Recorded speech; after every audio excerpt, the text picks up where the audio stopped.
À la lumière de la lampe torche, le petit groupe avance prudemment dans la forêt. C'est ici que ça commence. Son but, dénicher des batraciens. Celui-là, c'est le pélodite. Donc on appelle le crapaud persillé parce qu'il a des petites taches comme un peu du persil. Pelodite ponctuée, crapaud calamite ou encore pélobate.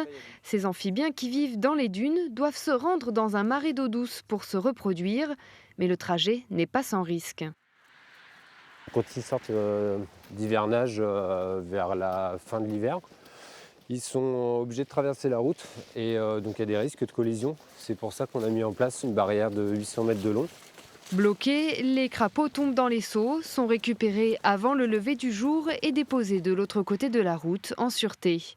Les écogardes de l'île de Ré assurent cette mission depuis la mi-février, épaulés par de jeunes bénévoles.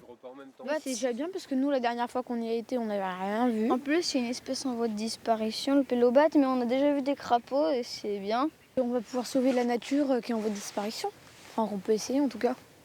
Le dispositif mis en place cette année permet donc de sauver les amphibiens, mais aussi de les recenser. À ce jour, 963 spécimens ont été comptabilisés. Fort de ce succès, les écogardes aimeraient aller plus loin.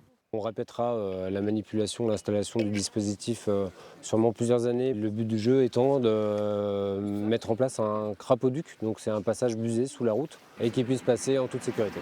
Enfin, le jour se lève, les seaux sont refermés. Mais la barrière restera en place jusqu'au 17 mai, le temps de permettre aux retardataires d'aller batifoler loin de la route et de ses dangers.